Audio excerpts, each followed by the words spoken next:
জেনজিরা যে শুধু ইনস্টাতে রিল বানিয়ে ট্রেন্ড সেট করে তা কিন্তু একদমই নয়। অন্যায়ের প্রতিবাদ করে নিজেদের মতামত প্রতিষ্ঠা করেও ট্রেন্ড সেট করতে জানে। চলো মা মা লক্ষ্মীকে সাজাতে সাজাতে আজকে তোমাদের সঙ্গে ওদের সম্পর্কে কয়েকটা কথা বলা যাক। সারা ভারতবর্ষ জুড়ে যেভাবে জেনজিরা প্রোটেস্ট করে চলেছে তা দেখে ওদের প্রশংসা না করে একদমই পারা যাচ্ছে না। সত্যি বলতে ওদের প্রতি ভালোবাসা আর রেসপেক্ট আমার কয়েক গুণ বেড়ে গেছে। আর আমার মতে এই রকম পরিস্থিতি বা এই রকম সমাজ ব্যবস্থা হ্যান্ডেল করার জন্য ওরাই হলো বেস্ট জেনারেশন। কারণ আমরা মিলেনিয়ালরা ওদের মতন এত ক্যাজুয়ালি কোনো বিষয়কে ভাবতেও পারবো না, আর এত কঠিন পরিস্থিতিটাকে এত কুলভাবে হ্যান্ডেলও করতে পারবো না।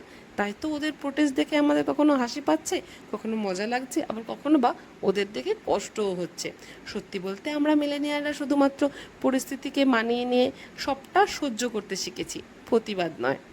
যাই হোক, আমরা মিলেনিয়ালরা জেনজিদের জন্য ভালো সমাজ ব্যবস্থা শিক্ষা ব্যবস্থা না রেখে যেতে পারলেও জেনজিরা জেন আলফাদের জন্য নিশ্চয়ই একটা ভালো সমাজ আর শিক্ষা ব্যবস্থা রেখে যেতে পারবে।